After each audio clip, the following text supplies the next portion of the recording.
It is getting ready for the Medallia Superbike, first of 2 races here, and a mega championship on the way. The racing in this category this year has been absolutely terrific, and the field starting to build up on the false grid, if you will, and everybody getting ready to go. There you can see Josh Hayes has made it on and is at his bike.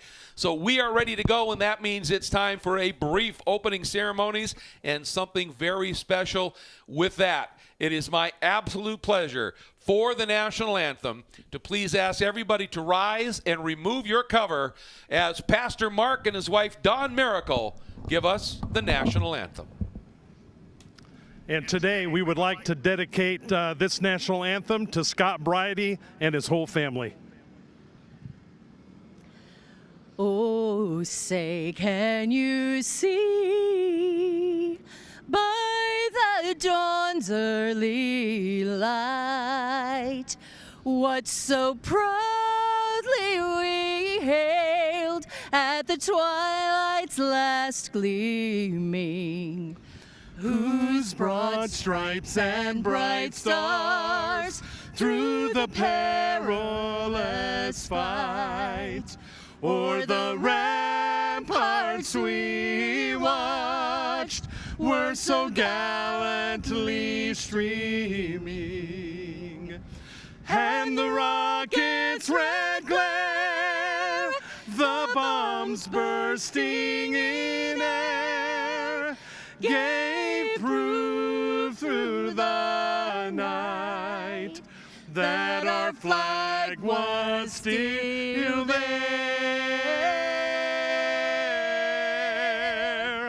Oh, say does that star-spangled banner yet wave o'er the land of the free and the home of the brave?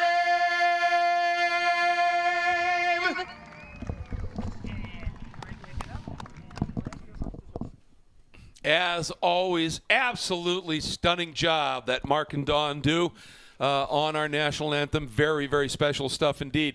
All right, Roger, let's look ahead quickly to what's going to unfold here. Cameron Beaubier on pole. He's a bit back of Jake in the points. Needs to get something done here. Jake starts third. But how about Escalante and Brandon Posh right up in the mix? This one's going to be interesting. Yeah, this is going to be good. Cam Beaubier, they don't want him to get out early and get in his rhythm because he has showed some really good pace. But Brandon Posh qualifying 5th. That's a great qualifying for him. His second full weekend on the Superbike, and he's going to put himself right there, right in the mix with the big boys. So it's going to be a good learning experience for him. And you just have a feeling maybe that P.J. Jacobson could be a significant factor in this race on the team. Tytler Cycle BMW. Well, it's all about to unfold here at Brainerd International Raceway. Medallia Superbike's coming at you with that. Let's turn it over to Greg White and Jason Pridmore for the call. With the halfway point of the season behind us, we begin the final drive towards the #1 plate. Defending champion Gagne has a firm grasp on the trophy, but Minnesota hasn't been his best track. Gagne's down! Gagne is down on the exit of turn number 2. Will Gagne extend his lead, or will Beaubier and the rest start to even the playing field? Oh, man, Beaubier just put together a sparkling third sector. It's time to find out right now.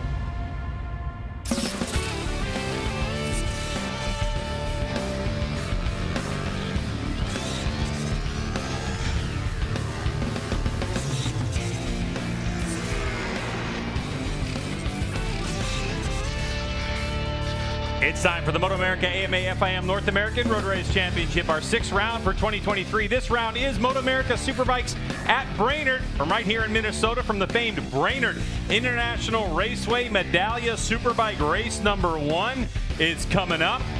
Qualifying is done, practice is over, and it's time to put these motorcycles on the track and get after it. as we have a star-studded field of racers. Hi, everybody. Welcome to the broadcast. I'm Greg White, standing alongside two-time champ Jason Pridmore.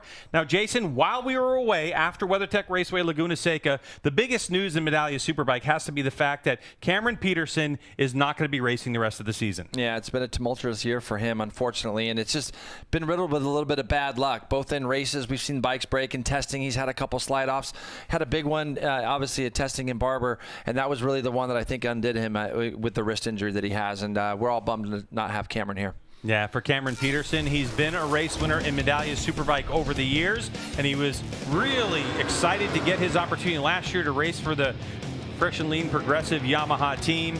And Jason, tons of skill and tons of heart. Yeah, no question about it. This guy, everybody loves Cam Peterson, and we want nothing but the best for him. As you can see him winning at Barber, one of his 3 career MotoAmerica Superbike wins.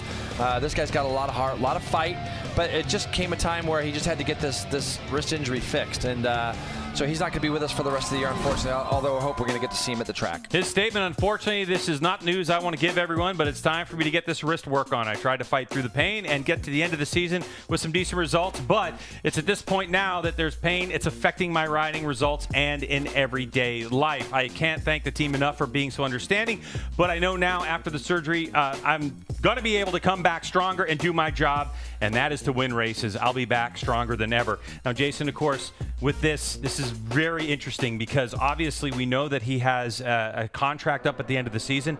So what do you think it was for him to step away from the sport right now? Well, I think he's got a lot of confidence in the team. The team is obviously backing him. I can't think of anybody better to put on that bike right now. They've got this guy on the bike this weekend, but as you see Josh Hayes here, and with 61 career wins, this was the guy that they needed to put on the bike. So for Josh Hayes, fast company with Cameron Beaubier right there, nipping at his heels in terms of all-time wins. But look how many wins are in this Medallia Superbike field. Let's get right down to Hannah, who has Josh Hayes. Hi, Hannah. Coming fresh off a Super Sport win, Josh Hayes has changed motorcycles. But Josh, I want to ask you, how do you change your mindset to go from one motorcycle to the other? I don't know. You have any ideas?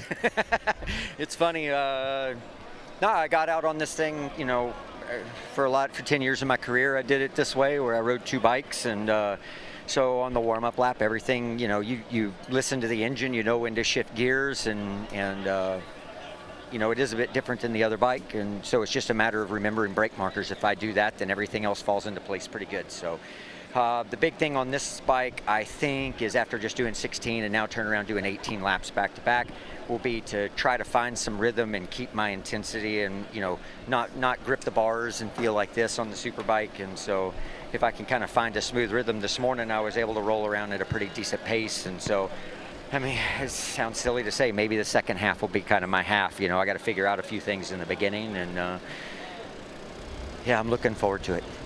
Best of luck out there, Josh Hayes. Certainly enjoying being back on a Superbike.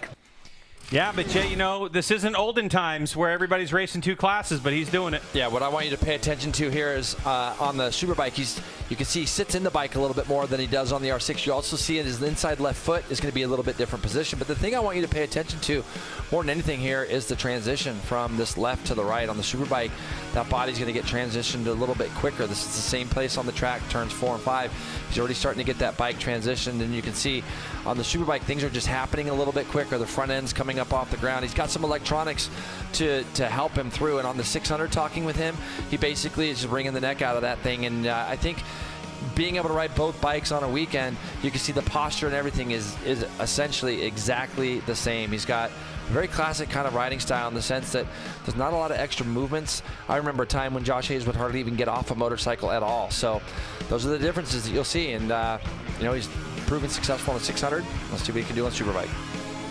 Well, he's got to contend with the rest of this field and right here at Brainerd International Raceway. Jason, tell us a little bit about this track. It's been around a long time, Greg, but the front straight here that they used to have is not like what it used to be. So you can see that line there right before turn 1. Fast turns 1 and 2 here, upwards 160 mile an hour into turn 2. Hard braking for turn 3. You heard him talking about those braking markers are going to be key all the way through 4, 5, 6 into the new section, new to us 2 years ago. That run back to the flag, turn 13 is going to be key. We've seen a lot of mistakes there. Go under the bridge, turn right, and you hope that you're the first one to that checkered flag.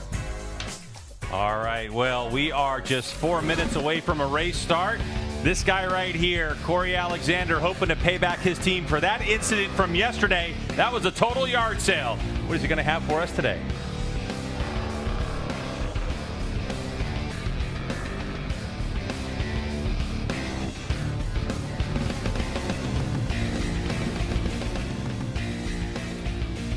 All right, as we are closing in on the start here, one of the things we wanted to talk about is we get an update on who's running what tires. For this event, for this track, Dunlop brings soft tires, but here they brought the Ultra Soft F0 tire, and he said some riders just like the feel they gave it. Jake Gagne, Escalante, Bobby Fong, Posh, and Hayes all opted to run that super soft tire instead of the F3. Yeah, and every rider's going to be different. It's just like what gives you the feel in your hands, right? So, you know what, we've heard a lot of riders talking about chatter this weekend, and one tire for some riders, it might take away the chatter and where you can feel the front end.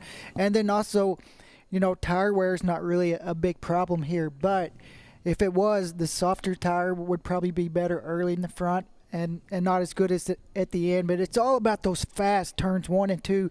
What gives you the confidence to go in there, and also braking stability. Some guys like the front to move around a little bit on the brakes, and other guys don't want to feel that tire.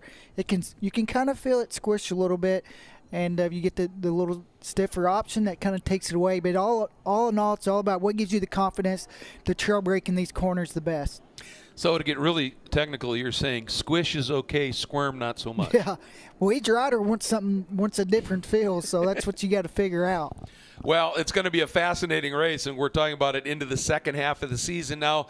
Points really start to become an issue, and for Cameron Beaubier, he's got to convert. And he has to win some races, and he's got some points to make up. It's going to be tough. Jake's in a really tough spot. You know, does he not take the chance? Beaubier wins a lot of races and really closes the gap, or does he chase Cam down, take a chance of crashing? So he's in a really tough spot. I think if the win's there, he's going to go for it, but I don't think he's going to do anything to just give Cam a bunch of points.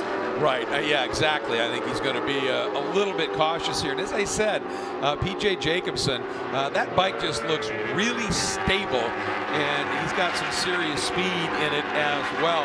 And those two M4 X-Star Suzukis, well, it's going to be a good one, that's for sure. And it is about to set sail here at Brainerd International Raceway. Medallia Superbikes coming up. Medallia Superbike coverage is brought to you by Medallia, the pioneer in customer and employee experience.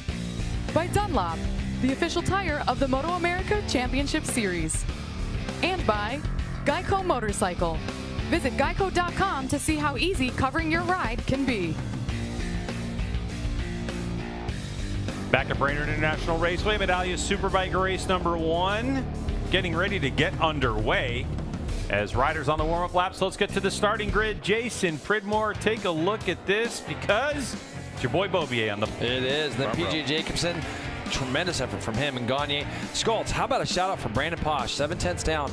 Richie Escalante, Posh in only his second weekend on the Superbike, by the way. Heron, Hayes, Fong, Gillum, Yates, and Corey Alexander. The team had to rebuild that bike. They were up late last night, Greg, building a new bike. Flinders, Meest, Nolan Lampkin, De Silva, Schmatter, and Ryan Burke. And then right to the back there, we got Zach Schumacher and Manny Segura. 18 laps scheduled for Medallia Superbike race number 1. I mentioned Josh Hayes doing double duty. He literally just got off a Super Sport machine and jumps right onto this Yamaha R1. Filling in for Cameron Peterson, but all eyes are on Beaubier. This battle for the championship with P.J. Jacobson mixed in there in the front row.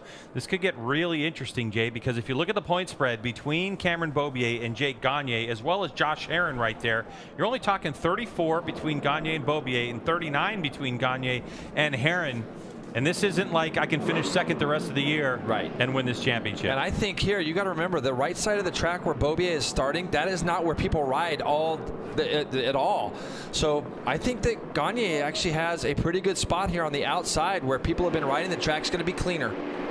Medallia Superbike race number 1 is a go. Beaubier gets a decent launch from the inside, but you can see it's Gagne, just like Jason said, sweeping around the outside. That was due probably to some dirty track and wheel spin from Cameron Beaubier. Beaubier got off the line amazing, but it just wasn't enough. As you can see, that Gagne was able to go by, and so was PJ. PJ's start was pretty incredible also. Now Beaubier's trying to make quick work. Oh, where you going, Cameron? Whoa! So Beaubier sets off a chain reaction, and Matthew Schultz has to get on the brakes and contact as well. Matthew's got a problem, though. You can see there's a lot of smoke coming from that front brake where he's been nailed, and I don't know if that's oil or what that is, but he's got to get off the track.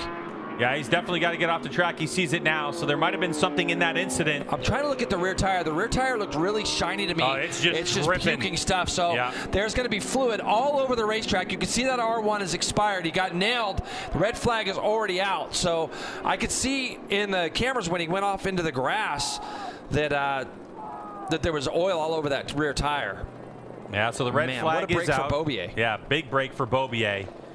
Boy, that was some clobbering that bike took. He got slammed on the inside and maybe got a foot peg that goes through the case or whatever it was there, but you can see it's happened way back in turn 3. That's just horrible luck right there for Matthew Schultz. And let's take another look, Jay, to see how this whole thing unfolded. At the time, my eyes were on Cameron Beaubier and him going sideways. Yeah, you don't see Cameron Beaubier make very many mistakes, but this here is just getting in a little bit too deep, running into the back of Gagne. Starts off a chain reaction, and you can see it was actually P.J. Jacobson that got stood up, and you'll see Matthew Schultz. Well, it's probably going to be a foot peg from P.J. Jacobson's bike right there, or a swing arm. Look at that.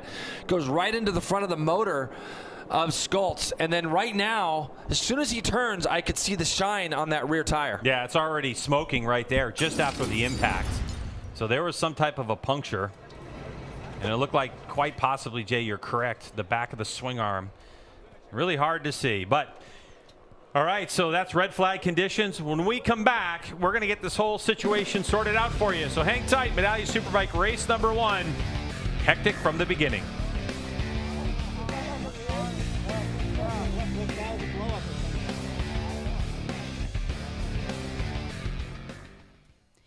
And we will continue this red flag coverage. Roger, you're watching the pictures. You called it before it even happened. I was sitting right here next to you. What did you see? Well, just like Cam got in there way too deep. You talk about the draft, and I think he was wanting to get his teammate, but he got sucked in there, really deep. And after that, it looked like maybe the radiator on the front of Matthew Schultz's bike, because it happened. You could see the impact toward the front, and he was just leaking. And Cam Beaubier doesn't like this, and, it's not what he wants. But, what happened to Matt kind of bails him out, because he was going to start in the back, the first lap, a couple seconds behind the last place guy. Now he gets to grid up again. So, it's unfortunate for Matthew Schultz. I mean, he was just an innocent bystander there, but that's part of racing. And you see Cameron go down there and apologize immediately to Jake Gagne. And, just show that sportsmanship, like, hey, I made a mistake. And take a look at the replays here. We have 2 different angles. This is the first one, Roger. See, look at Cam on the inside there. He's in there way too deep. And when you're in that deep, you're along for the ride. You're just trying to get it stopped as quick as possible. Everybody else makes it through. Look at Beaubier in there at this point. Both brakes locked up. I actually ran into Jake Gagne there, stood up PJ, and then he got into Matthew Schultz, and from here you can see the smoke. It's coming from right away, and just luckily everybody stayed up through that. Now Matthew's bike is still out on the side of the racetrack. What will they have to do now to get it back and to fix it so that he can take his grid position? Well, the crash truck would have to come out there and get him and bring it back to pit road. He cannot go behind pit wall. And if they can do that and get that bike, without going behind pit wall. But you got to think about if it's a radiator, are they going to have time to change it this quick? So unfortunately for them, if it was something small, they could get it fixed. But right now, the biggest thing is try to get that crash truck there as soon as possible. But also, if it's leaking, they might not even want to take it across the track, even on a trailer. There's certainly a lot of risk there trying to get it back to pit lane. Looking at Jake Gagne's face, we just have a very quick second here, Roger, but adrenaline. They had it going. How do they get it back? And I think for Cameron, he probably has the most adrenaline, because he just, he almost had a big crash. And for Jake, he just needs to do what he did last time. He got a really good start, and he's put himself in a good spot. All right, the riders are going to take just a little seat. You see Jake Gagne trying to collect his thoughts again. We talked about having to the ability to get going. They're going to get Matthew Skoltz's bike back. There's that crash truck that we were talking about. Get it back to pit lane. We'll see what the Westby crew is able to do with it. But this red flag is going to continue. We'll be back. Here's Greg and Jason.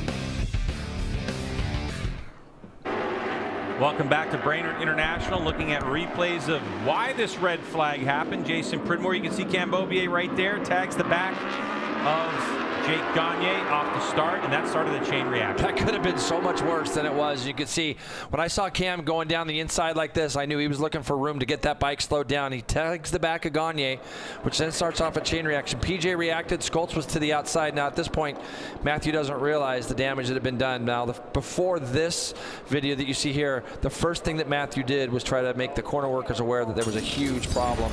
And once he saw that, then you could see some of the frustration. Just bad luck for Matthew. He did nothing wrong there. It was just a racing incident. All right, so red flag rules with less than 3 laps complete.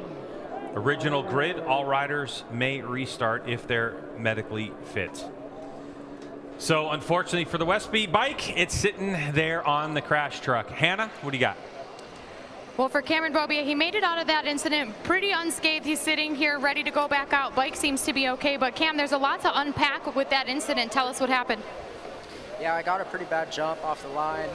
Yeah, PJ and Jake got around me, and I went to the inside to try to pass PJ, and I think I just broke myself a little bit.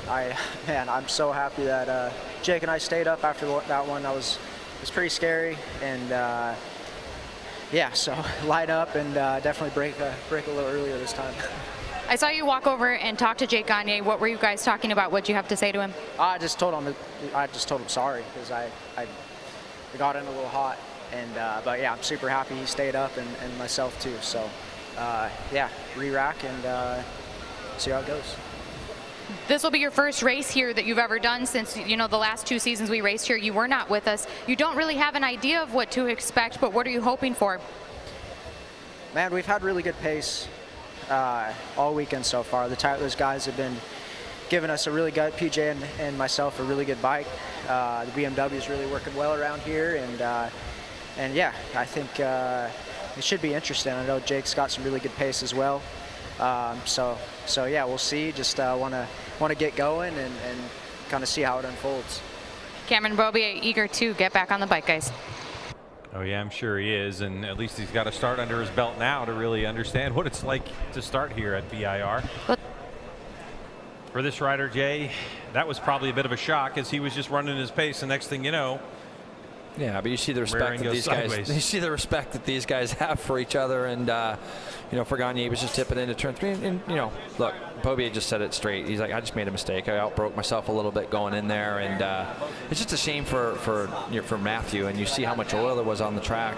He had no idea that his bike was leaking, and I think it'll be a pretty big cleanup. So the siding laps and things are going to be pretty important for these riders to get their confidence in the surface out there in turn 3.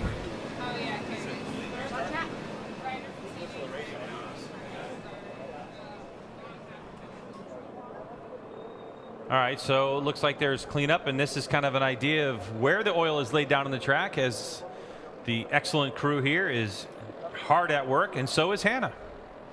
And Jake Gagne is just looking on as they're showing where they're cleaning up that oil, so he has kind of a better idea before he heads back out. But Jake, take us through that incident with Beaubier from your perspective. Well, I got off to a great start. It's kind of like the outside is almost a better starting position here, and I just was getting in there. I just felt a little nudge on my rear tire, and I didn't know what happened. But yeah, that's racing. You get sucked in there, and if there's anybody who's going to get it slowed down, it's Cam. So yeah, hopefully we can all get a good clean start and just get this show on the road and have some good racing. Just kind of based on that, does that change anything that you plan to do off the start? No. I mean, hopefully we can get another jump like that. You know, this Yamaha gets off the line really nicely. So yeah, do it all over again. Sounds like a plan. Jake Gagne, calm, cool, and collected.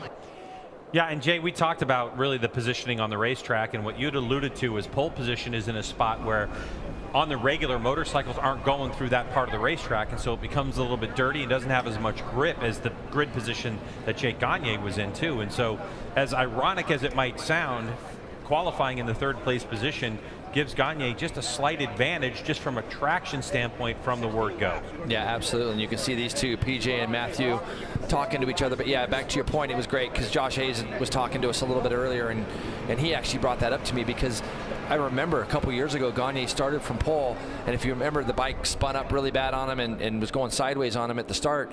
And Josh reminded me of that this morning, and it's exactly what we saw. It looked like Beaubier got a decent launch, and I thought, wow, he's off the line. And then when I saw Gagne and PJ Jacobsen swooping around the outside of him, it was probably a little bit of that wheel spin and maybe not as good of a jump as I saw. So here you go. This is a West PR1. I mean, pretty much dumping all of the oil that bike probably had in the motor onto the track. But again, this was something that Matthew did not know was happening, and I'm just glad he didn't try tipping it in or doing anything like that. He was made aware of it very early. Yeah, and you can see there, right part of your screen, that he was kind of on the edge of the racetrack there trying to pull off once he discovered it. Well, as our crew continues to work on the track conditions, we'll step away from Brainerd International Raceway as we get closer and closer to getting this race underway. Medallia Superbike race number 1.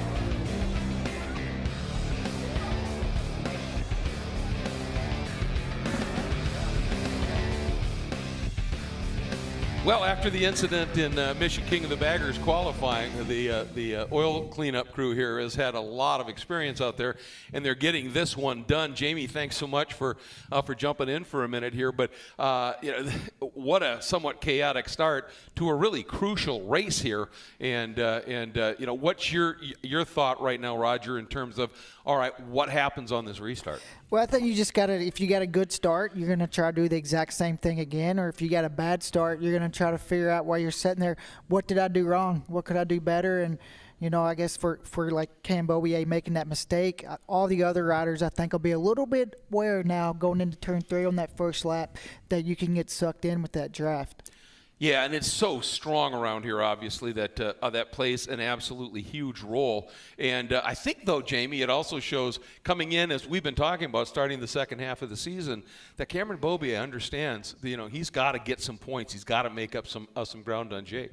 Well, I think you see everything that's on the line. He talked about it earlier this weekend in our Live Plus coverage about the significance of this race and it being a track that he's never raced at before. They came and they tested here because he knew that this was a critical part in the season and he was going to need that track time in order to be able to get up there with the front runners. And unfortunately, things didn't go his way there at the start of that race. He put that on himself. He apologized to the competitors. I think it says a lot about the rider that he is. And he was that way before he went to race in Moto2. It wasn't a growth that happened, but he comes back in and he respects the competition that's here, and he knows he's got to put it all out there in order to beat him.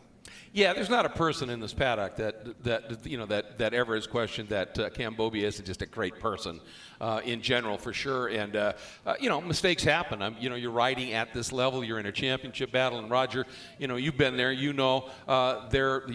Sometimes you just have to give it a go. And sometimes for like Jake understood, because everybody that's raced did that before. You got sucked in a little deeper than you wanted, and you got into somebody, and it's an accident. You don't want it to happen, but it could happen to you as well. So for both those guys, it was awesome. For like Jamie said, Cam Beaubier owned the mistake. Yep. He didn't say something was wrong with the bike. He just, hey, I made a mistake, and you don't really see Cam Beaubier make too many mistakes like that. And I want to ask you about Josh Hayes real quick. Does this help him? It gave him, 10 minutes to be able to just sit and relax for a minute here? He had an extra little break, didn't he? He left the podium area, and he said, well, I guess I'm warmed up now. I'm ready to go after that Super Sport race. So he certainly, we saw him sitting down that entire time and just taking advantage of the air conditioning underneath those awnings. Yeah, he's getting ready to climb back onto this beast here and get after it once again. So we're getting a report as it comes in now. It will be 16 laps to go at the restart. 16 laps to go, and it'll be your standard quick start. So they'll go out, come around, line up, and we will go racing. And it's time for us with that to get it back over to Greg White, Jason Pridmore for the call of this restart here in Medallia Superbikes at Brainerd International Raceway. Welcome back to Brainerd International Raceway, Medallia Superbike race number 1. Bikes are back on track as the fine crew here at MotoAmerica was able to get that oil cleaned up that fast, Jason Pridmore. I mean, that's pretty quick. Yeah, but it was in pretty much one spot, which is good. It's just down this big, long straightaway that they're going through. And really, it shouldn't be too big of a factor. They got to cross over it there in 3, and hopefully that's where the majority of the stuff is down. As you can see, riders are going to get 2 looks at it. They're going to kind of have a sighting lap here, come back to that grid, Greg, and then get another shot at it. But, you know, it's funny because you could see it look in Cameron Beaubier's face even a little bit, that it didn't shake him up, but he was, you know, you could see that it getting into there a little bit deep and touching the back of Gagne. I think that now it's going to be even more important for him to get a good start, because I think it'll be interesting to see if there's any, you know, if he's tentative at all getting down into turn 3 on that first lap. But getting these first 2 laps out of the way, the sighting lap and warm-up lap will help him a lot. Just get rid of that feeling. All right, let's get down to Hannah, who has more on Matthew Skoltz. Hannah? I checked in with him just a bit ago, and he said, you know, it's just another case of bad luck. He was in the wrong spot at the wrong time. He didn't have anywhere else to go. It wasn't until he got going and back on track that he realized there was a problem. Originally, he thought that maybe the tire was a little bit sandy, it was spinning up, but he went a little bit further and realized something must really be wrong and looked down and saw the smoke. And the team is still looking to diagnose what exactly happened, but they think it's radiator related as far as that oil down on the track. Yeah. Interesting. It looked like that foot peg probably went through the radiator, and then, you know, obviously, I can't imagine it overheating and blowing up quite that quick, so it wouldn't be surprised to see if there's a crack somewhere else other than just the radiator. Yeah, it's a bit of a blow to the Westby program. They'll be back tomorrow. Of course, here in Medallia Superbike, we have a 1-bike rule, so they're only allowed to have 1 bike that's teched, and the other part of the rule is you have to finish the race in the motorcycle you started on. So there's no opportunity, even if they did have a backup bike ready to go, they couldn't rush it through tech inspection and then have it out on the racetrack, because you have to start that or finish the bike with what you started. All right, so here's the original grid positions as we talked about. And the laps have been reduced from 18 down to 16 for Medallia Superbike race number 1. And so obviously Matthew Skoltz not going to be on the grid because he doesn't have a motorcycle to race. And it looks like PJ Jacobsen is told that he's going to be moved to the back of the grid. Interesting. So as they get going, quick start procedure.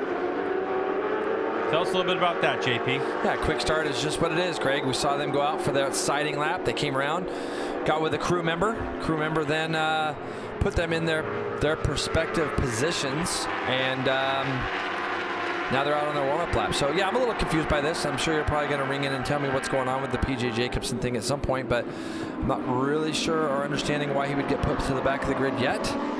What we're finding out is that it looks like they changed the rear tire, and under red flag conditions here, unless it's Dunlop sanctioned, you're not allowed to change your tire. So 99 back of the grid for changing a rear tire. Okay, yep, that makes sense then. So maybe PJ wasn't aware of that rule, because he definitely looked surprised by that. So expect the 99 to come charging through the pack from the back. And, you know, Greg, again, this is another one of those situations.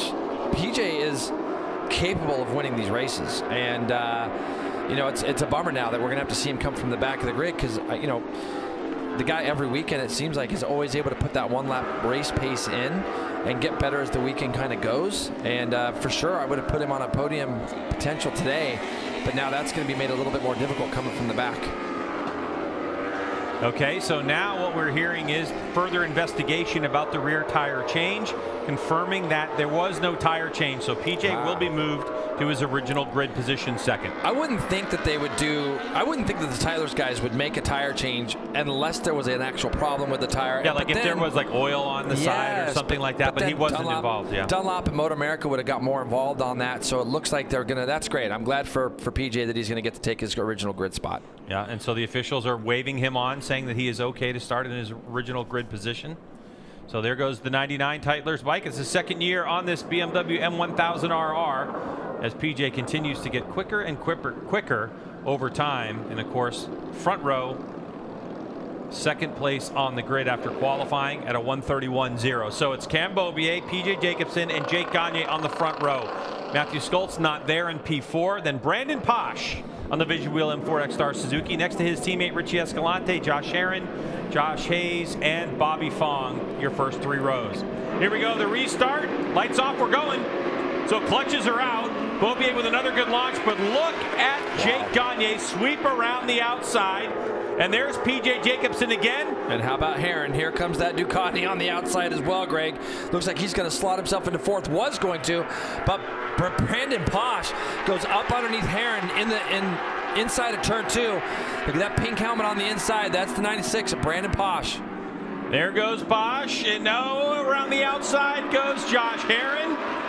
And Cameron Beaubier holds on to that position, and we didn't see that big, bold move from the number 6 this time around. Yeah, he can let things play out a little bit now, can Cam Beaubier. And these are the guys up in the front that were right there at the start the last time. So Gagne's going to lead him out of turn 5, headed towards turn 6 now. Beaubier there, Herron. Always comes to race, Greg, does Josh Herron. He comes from the 3rd row. We haven't spoke at all about the number 2 on that Ducati, that Warhorse Ducati. Pretty much all weekend, he's been pretty quiet. It's a track that we know that Josh isn't a fan of, let's just say, from testing even a couple of years ago. But man, when that light goes out, he's always there, and he's got a tremendous start on that Ducati.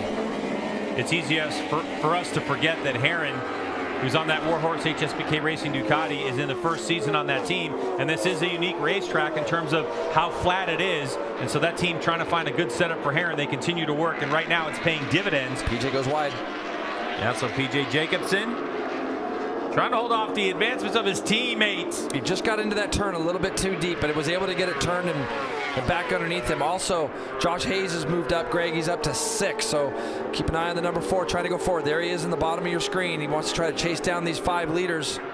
Brandon Posh has just slipped back a little bit now to 7th.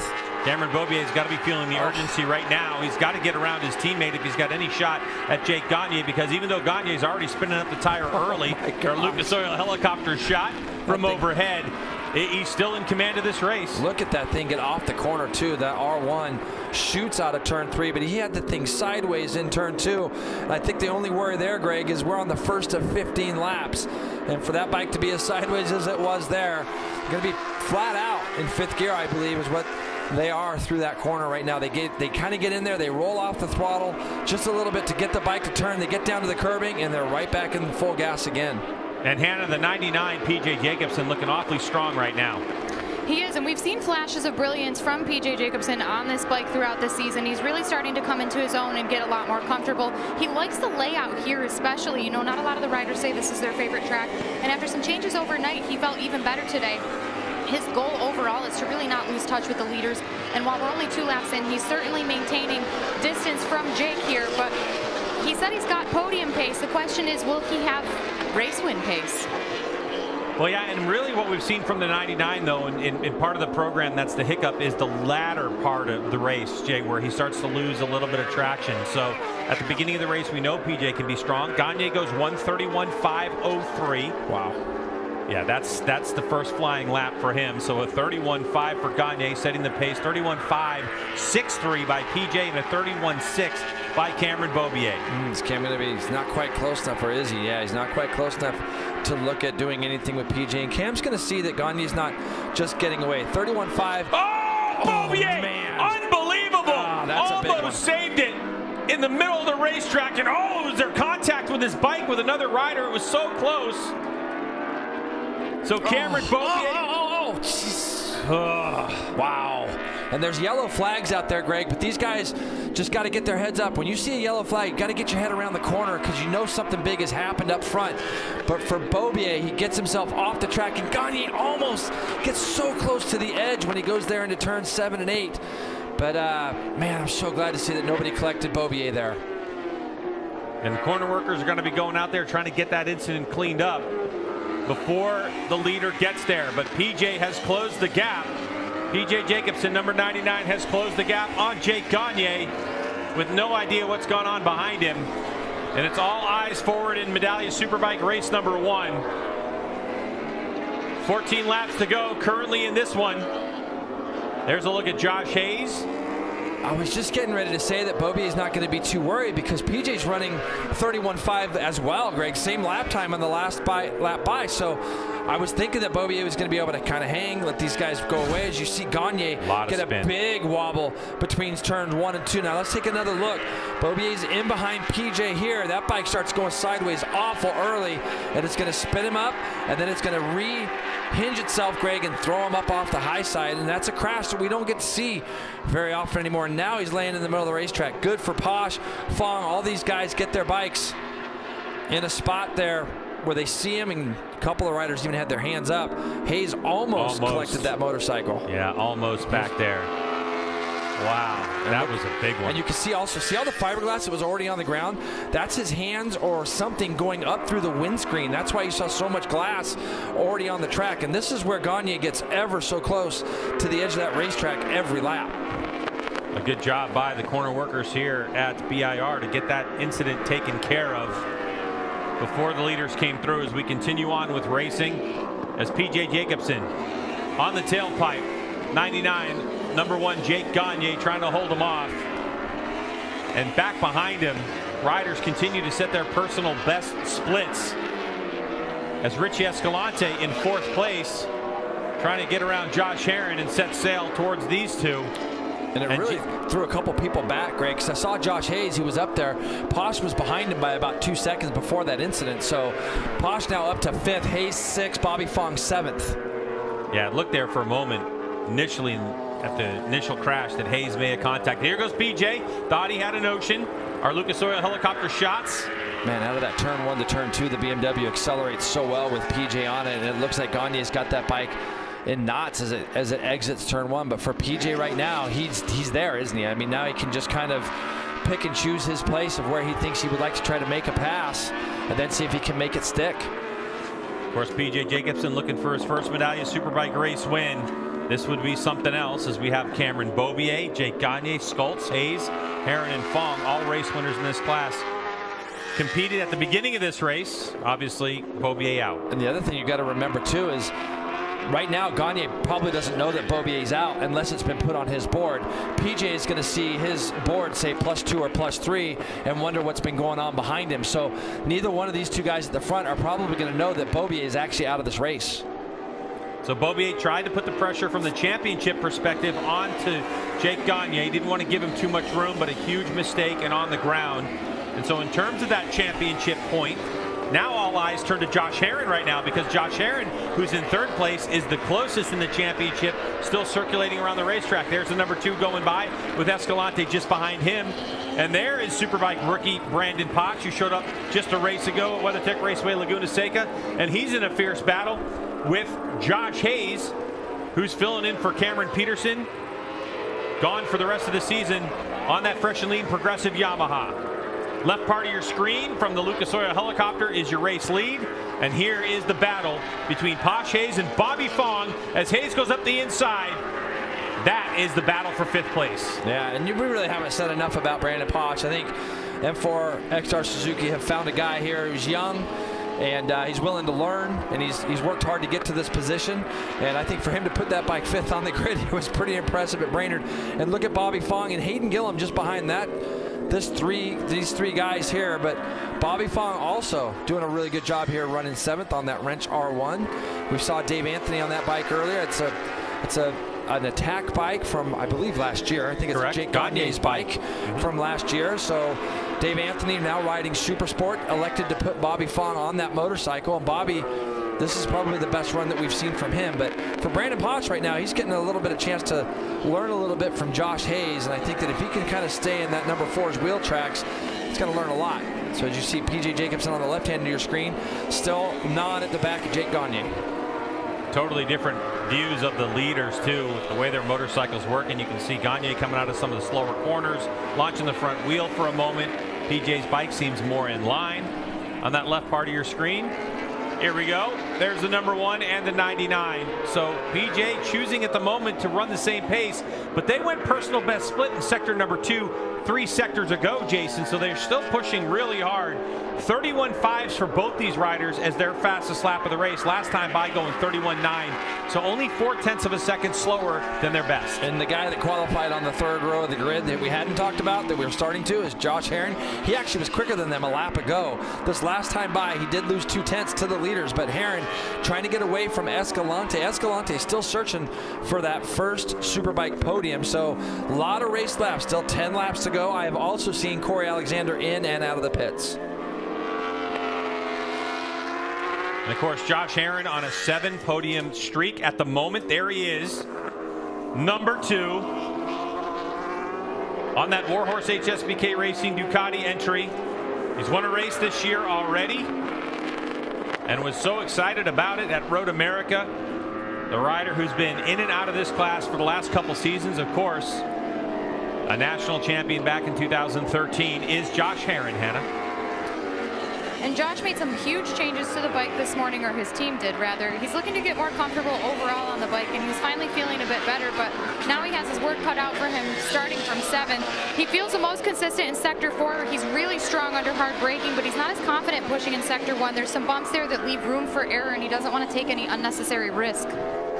Yeah, and he's going to continue to get this bike better, is Herrin, and this is good for him for the championship. These are what you have to do, Greg. They always say you win your championships on your worst days, and if a third is going to be Josh Herrin's worst day, especially coming from the 3rd row of the grid, I'd say that that's almost a win. But I don't count this guy out. He's only 2.2 seconds behind PJ Jacobsen, and right now, for the first time, just seeing ever such a little tiny slight gap between those 2 leaders. 32.1 that time by Gagne. PJ only lost 2/10, so we're going to see if that makes a difference here in this lap. Now, a couple things I want to point out that these 2 guys do different as they roll here into turn 4, 5, and 6.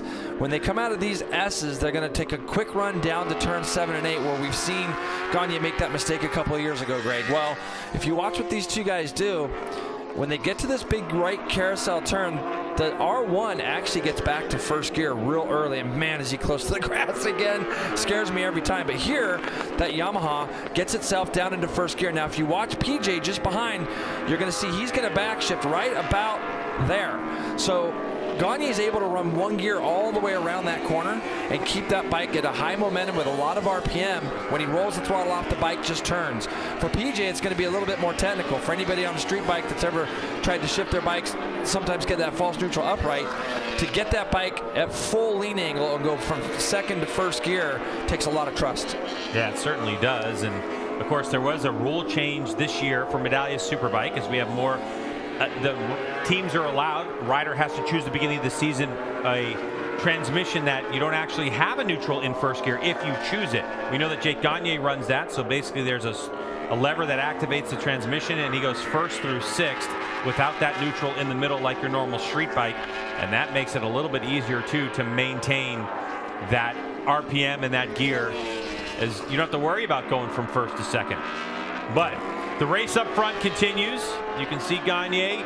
He likes to get the rear tire spun. It helps to steer his Yamaha R1 in the direction he wants to go. And he's also a master of getting that motorcycle off the corner and up onto the meat of the tire to maximize the drives. It's Gagne, PJ Jacobsen going at it in first place. And you can see ever so slightly Gagne starting to pull out a 10th here and a 10th there. And PJ's got to have a lunge to close that gap. All the while, Josh Herrin, he's closed to 2 seconds. Yeah, he's 2.1 now behind PJ. So Herrin just is not letting these guys go. As you can see, Greg, that he's pretty hungry. Again, another guy going back to first gear. You see how he's got to stand the bike upright just for a minute to get it back to first gear? That just takes time. And I think that for Gagne, that's a nice thing to have in your pocket, knowing that you can run your bike around there in that gear, especially towards the end of the lap, because it's going to make it a lot harder for these guys. I know it doesn't seem like much, but it's 1 extra downshift very late in that corner. So part of the changes that Hannah was talking about was they changed the pivot placement on that motorcycle to allow Josh to spin the tire a little bit more freely, as well as front end changes. And Josh said, look, we just haven't made a lot of changes to that Ducati during the course of this season. And when I brought up the attitude of this racetrack being a more flat racetrack, and he said it's definitely something that we've been talking about, because we've had to make some changes because this is the flattest racetrack that we go to, and the way that the motorcycle works and the characteristics. I mean, even when you look at a place like Road America, Jason, you have some really dramatic downhill, hard braking corners that you don't have here at Brainerd. Oh, there's no question. There's definitely elevation at Road America, and it just puts different loads on the bikes. And these bikes are so sensitive to changes and the things that you do, that when you get to a track that is very, very flat, like you say here at Brainerd, you know, sometimes it's the hardest way to get bikes to have any kind of grip to them. So Gagne again rolls off into here. I love it when he gets that close to the grass, Jay. I could just see you. Don't. Well, that's one of the things that flinch every time. Yeah, you and I talked about it, Jay. What oftentimes motorcycle riders don't understand is when they do make the transition from left to right, you're not pivoting directly on the tires. The tires actually move a little bit. When you go left, the tires move a little right. When you go right, the tires move a little bit left. And that's what you see is Gagne's on his line, but as he transitions the bike, it gets awfully close to that grass. Yeah, it really does. I'll tell you right now, these Warhorse Ducati team have got to be pretty proud of their guy. He's continuing to just try to trim this gap down on that Ducati, and here you're going to get a chance to look at it as he comes out of turn 6. He rolls down, and this is going to be from second up to third, and then you can see how close he is. So, I mean, it is an inch, you know, from going really bad. I don't want to see that happen. But it goes lap after lap consistently. And that is definitely the sign of a high-quality and unbelievably skilled racer in Jake Gagne. Back in the 31s. Yeah, so Gagne back into the 131.9 bracket as PJ loses another 0.3 that lap. And Josh Herron matching PJ Jacobsen, so at the moment not able to make any ground up on the 99 is the number 2. Richie Escalante in 4th, just ahead of Josh Hayes. Bobby Fong gotten around Brandon Posh. Yeah, look at this. Hayes, after riding a super sport race, jumps on this bike, running 5th. Now he's on the back of a guy he's been coaching. So it's pretty funny to think about that because Hayes has just done a nice job of reacclimating himself to this Superbike. Jason, I asked him what some of the differences were, you know, between these two motorcycles. Obviously, they're both a Yamaha, but Hayes hasn't raced a Superbike since 2017. He said the lines are similar, but the shift points and the brake markers are definitely different. You know, the whole first decade of his career, 1999 to 2008, he raced in 2 classes. He's a bit out of practice, so it's kind of hard to adjust, but it definitely makes it easier to go from the Supersport to the Superbike motorcycle, and especially coming off a race victory in Supersport as well. I think one of the key things that you said there, Hannah, and I've talked to Josh at length about this, obviously known him for many, many years. He says the lines don't change for me, you know, whether it's a big bike or a small bike. And I think, Greg, sometimes that gets lost amongst riders, even at track days and things. I think that a certain CC bike is meant to go in a certain spot, and you can do certain things as he goes up underneath Escalante. Escalante's probably thinking, is this even happening right now? As Hayes goes through and puts himself up into 4th. But you know, for Josh, it's about repetition. It's about consistency. And he does things a little bit different on this bike than he will on the Super Sport bike.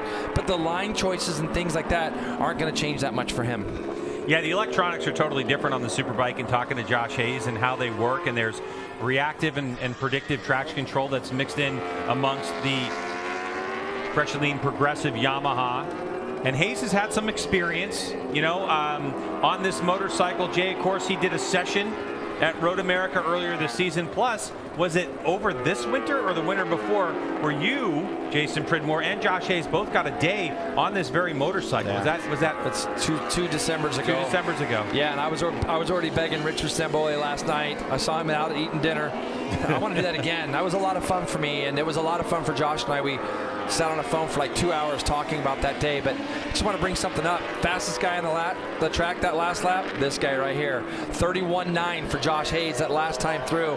Don't think that he's just given up on the thought that that podium is just sneaking up in front of him in Josh Herron, although Herron will be incredibly difficult to catch with just 4 laps to go.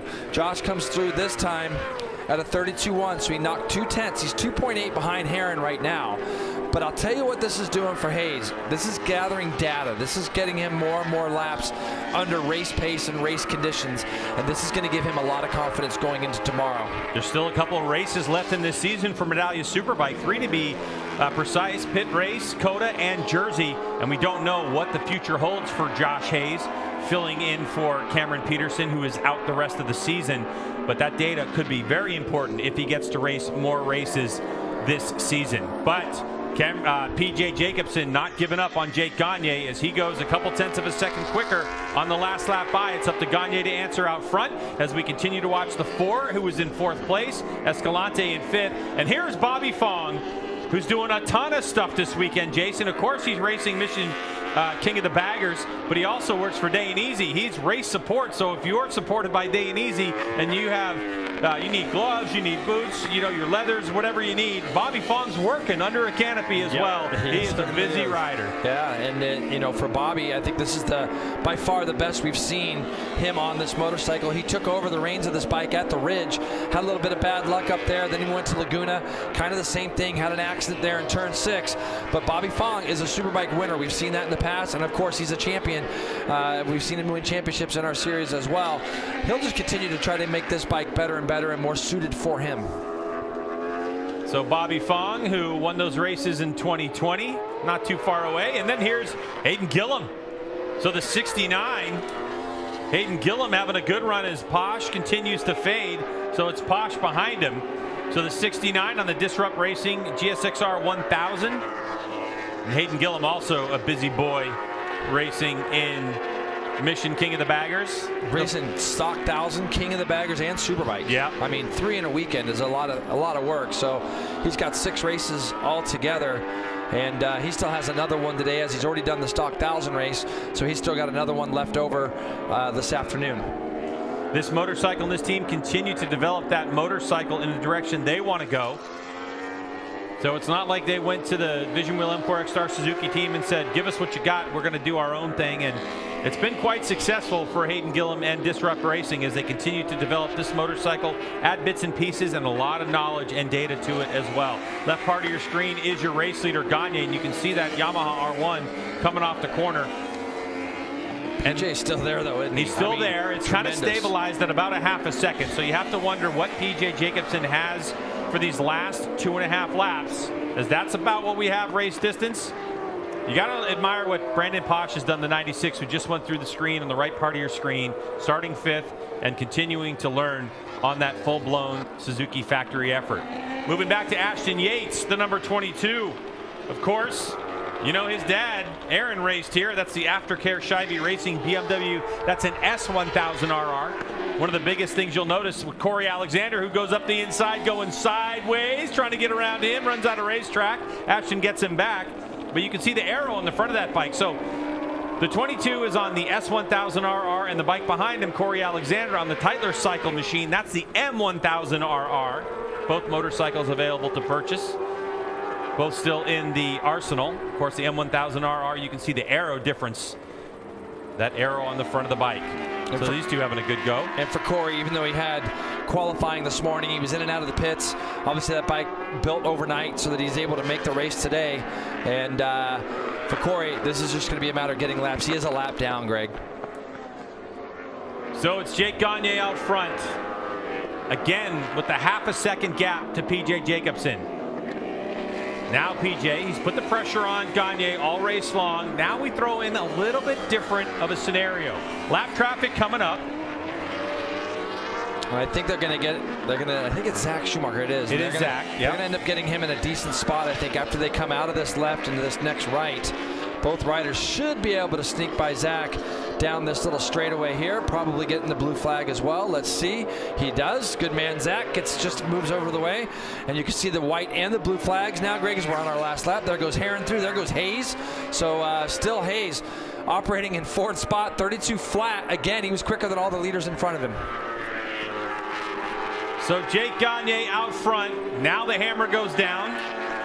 He's on that Dunlop R0 tire. That's the softest front tire available. And Jason, one thing we didn't talk about was Gagne is not one who likes change. Since the beginning of the R tire designation, it's been R3, R3, R3, R3, unless of course like at Laguna where they were eating front tires, they were forced to go something a little different. But that R0 tire, Gagne gave it a try. It's a Josh Hayes special. He loves that tire in Super Sport. Josh Hayes has been trying it on the Superbike, and Gagne knows what's at stake. Stop talking. All right, you see Gagne just last lap here, Greg, as he goes into the last little bit of right now. He's going to be pretty home free. This is where the acceleration of the Yamaha has been so good. Although PJ closes up on the back of him, he wants to take one last shot at him as they go through this fast right. I don't think he's close enough, but PJ has put on a great effort, and they're going to get through this last left. And PJ tries to square him up in the last right-hander. PJ Jacobsen with one last corner to do it in. He's trying to get a drive on Gagne. Knows he's been spinning. So here we go. Gagne behind the bubble, and he gets to the flag first and gets another win. And how about Josh Herron able to keep his podiums alive? Josh Hayes in fourth. Good run for him. PJ Jacobsen with the pressure all race long. 32.5. PJ goes 0.3 of a second quicker on that last lap, but will fall short by 19 hundredths of a second. And here's that race pace, Jason, we talk about. And this one, you can see normally, Jay, when you see the first 5 or 6 laps of Gagne, it's all fast pressure. But you can see when you look at laps 6 and 7, laps 10 and 11 and 13, the pressure PJ put on him. And the whole time, PJ didn't let him go, did it? I'm wondering if he lost his knee puck or something. He's kind of looking at his right knee puck. You saw him looking back as well. I bet he's probably wondering where Cameron Beaubier fit into this mix. And we're just hoping right now, haven't heard anything yet, but let's just hope that Cameron Beaubier is actually okay from that big high side early in the race. Yeah, we can't wait to find out what the deal is with him. But when we come back, we're going to talk to Gagne and find out how he dealt with the pressure of PJ Jacobsen.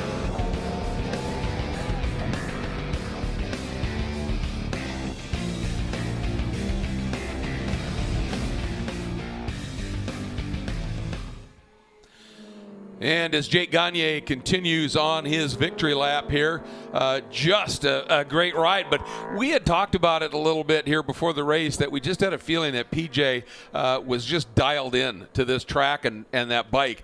And what a run he gave Jay. Yeah, great run by PJ. And, you know, PJ's getting close to winning one of these Superbike races. Road America was kind of the same thing. He had the pace, you know, just to kind of get up there, but not able to take a shot. But PJ's been riding really well.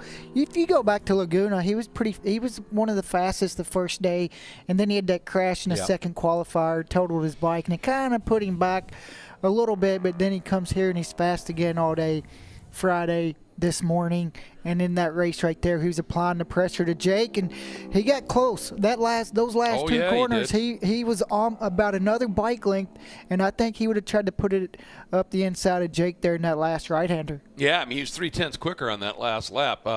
And I know you were up here almost laughing at me, wincing every time Josh would turn into turn 7, but he's within inches of dropping that tire off the outside edge of the track, but somehow he does it just like clockwork. Every lap makes it work. Let's talk Josh's here. Josh Herron, I think that's a gut check drive for him. You know, we know he's not feeling completely healthy. He's certainly better, but the bike doesn't seem to like this place. Josh isn't crazy about it, and yet working with that Warhorse HSBK team, he gets a bike underneath him and rides it well enough to be a really competitive podium. Yeah, just steady. Yeah. You know, then he's got himself in the title hunt this year by doing what he's doing, taking what the race gives him. And you see Beaubier there. That's such a good thing to see. Really good to see him up and walking pretty gingerly there, but it's just great to see him up and walking. That was a big crash. You don't see Cam Beaubier high side very often, or make a mistake in general, so it's great to see him up and walking, and hopefully everything's okay and able to make that race tomorrow. And we have a 3-rider battle at the front. But,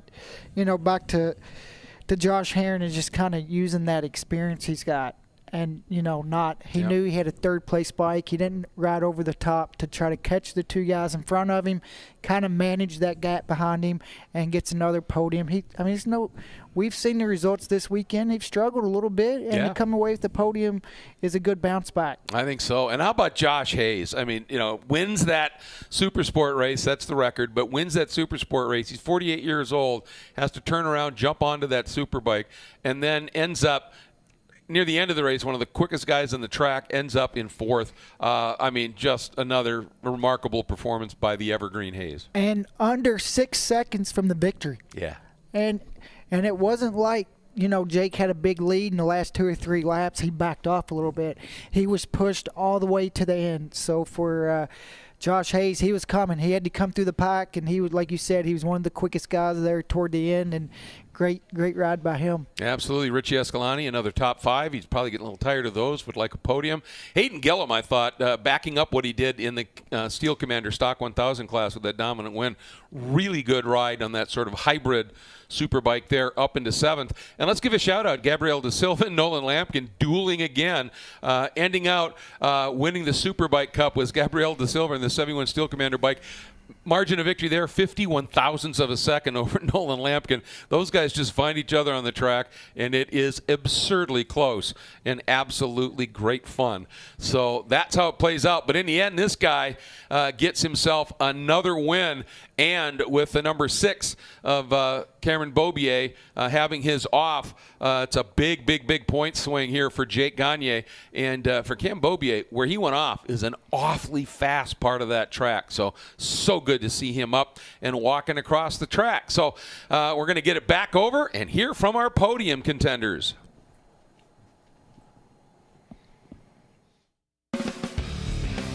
Medallia Superbike coverage is brought to you by Medallia, the pioneer in customer and employee experience. By Dunlop, the official tire of the MotoAmerica Championship Series. And by Geico Motorcycle. Visit geico.com to see how easy covering your ride can be. Welcome back to Brainerd. Moments ago, Cameron Beaubier, good to see him up and walking across the track, and he had a view of that race from where he ended up. But this is the celebration of Jake Gagne coming in after a big win. Let's take a look at those final results. As we know, Gagne ends up winning over P.J. Jacobson by 0.195 seconds. Heron right there, Jay, 3.4 back. Josh Hayes, 3rd fastest lap of the race. Oh my gosh, 5.8 back, crazy. Yeah, Richie Escalante, Bobby Fong, Gillum, Posh, and Hannah is with our winner right now. Jake Gagne led every single lap of that race after the restart. But Jake, before you even had the chance to settle into a rhythm, the red flag came out. How do you refocus yourself to get not only such a good launch, but to keep off your competitors when PJ was hot on your tail the whole entire race? Yeah, it's always a bummer to get a red flag like that. But you know, this Yamaha always gets off the line good, and like I said earlier, it's almost better starting on the outside of 1. You know, you can kind of roll some speed, but yeah, hats off to PJ and Josh. And I didn't see, but I know Beaubier went down, and that's such a bummer to see because he was the guy setting the pace this weekend, and I'm sure it's going to be a good fight tomorrow. But hats off to the Fresh Lean Tack Performance Yamaha crew, making steady improvements still, and they're helping me be a better rider every day. And that race was tougher than I thought, hot and greasy and slick. I was just trying to keep it upright and not make any mistakes. I knew it was PJ right there. I could hear him in some of those turns, and yeah, I just wanted to be smart, and we brought it home, you know, and I know it's going to be even tougher tomorrow. Everybody's going to step it up. Obviously, like I said, I hope Beaubier's all good, and hats off to the team. Hats off to Josh for Hayes getting that record-breaking win earlier, and I know you rode a strong race that time, so it shows this Yamaha R1 is rolling good. Congrats, Jake. 2nd place today goes to PJ Jacobson. And PJ, you were able to stick with Jake Gagne for the entirety of that race. How important was this podium, but also that performance? Yeah, for sure. You know, it was a tough race and all the stuff going on at the beginning, you know, with what happened with Cam and then me and Schultz, you know.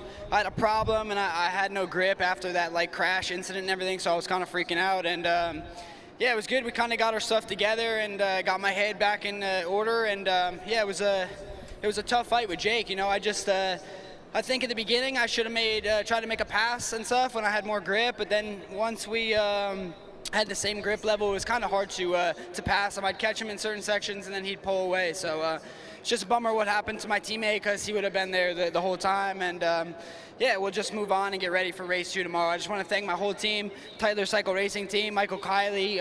Whole team has been doing a great job. So I think we're just always making improvements and stuff. And it was a hot, greasy race, so we'll see what happens tomorrow. Congrats, PJ. A Yamaha, a BMW, and we have a Ducati of Josh Heron rounding out the podium. Josh, you had a front row seat there, and you were really able to use your expertise to evade running over Cameron Beaubier after that crash, but kind of take us through that and how you are able to gather yourself up and focus and charge toward this podium. Yeah, that was scary. That was for sure a bummer to see Cam go down.